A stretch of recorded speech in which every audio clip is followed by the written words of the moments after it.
Well, I thought it might be useful to take a small break from the spectacle of the political season, and now I gather OJ, to focus on something that really matters to the American people, and that is how's the economy doing and how's it affecting their lives. This morning we learned that the U.S. economy had created 242,000 jobs last month. That's 2 months in a row at the unemployment rate of below 5%. And over the past 3 months, our workforce has grown by 1.5 million people. That is progress.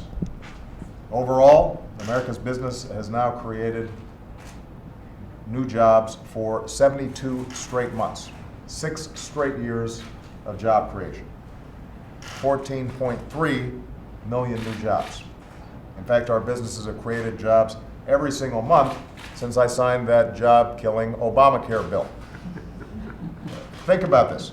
If somebody had told us 7 years ago that we'd get to this point, at a time when we were losing 800,000 jobs a month and the unemployment rate hit 10%, we wouldn't have believed it. But today, America's businesses are creating jobs at the fastest pace since the 1990s. America's workforce is growing at the fastest pace since the year 2000. It is showing the kind of strength and durability that makes America's economy right now the envy of the world, despite the enormous headwinds that it's receiving because of weaknesses in other parts of the world. In other words, the numbers, the facts don't lie. And I think it's useful, given that there seems to be an alternative reality out there from some of the political folks, that America's down in the dumps. It's not. America's pretty darn great right now and making strides right now. And small businesses and large businesses alike are hiring right now and investing right now and building this country brick by brick, block by block, neighborhood by neighborhood, all across the country. And I don't expect that these facts and this evidence will convince some of the politicians out there to change their doomsday rhetoric, talking about how terrible America is. But the American people should be proud of what they have achieved, because this speaks to their resilience, innovation, creativity, risk-taking, and grit. The fact of the matter is that the plans that we have put in place to grow the economy have worked.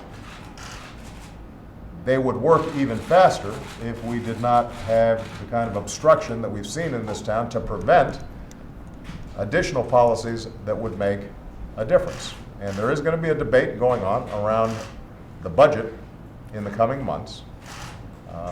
Republicans in Congress are sadly trying to cut some of the investments that could spur additional growth.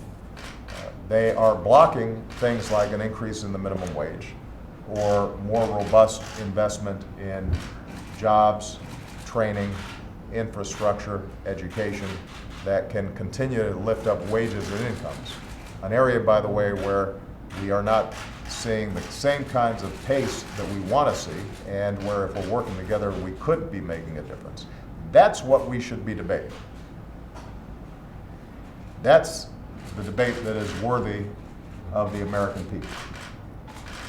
Not fantasy, not name calling, not trying to talk down the American economy, but looking at the facts, understanding that we've made extraordinary progress in job growth.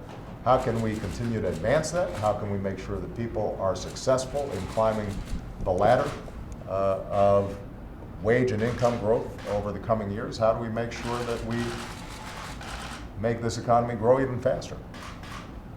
And the kinds of proposals that we've put forward repeatedly in terms of rebuilding our infrastructure, improving our job training system, lifting the minimum wage, dealing with things like family leave and paid leave, making sure that retirement accounts are more helpful to middle-class families and working families. making college more affordable. Those are all the things that are really going to make an enormous difference. We've got to continue to push that agenda. That's what we should be talking about, and that's what I'm going to be talking about with my economic team here in the coming months. The notion that we would reverse the very policies that helped dig us out of a recession, reinstitute those that got us into a hole, plans that are being currently proposed by Republicans in Congress and by some of the candidates for president, that's not the conversation we should be having. That's not the direction America should take. And I'm looking forward to very forcefully making clear that what we have done has made a difference, and that there's a huge gap between the rhetoric that's going on out there and the reality of success that we're seeing in America's economy,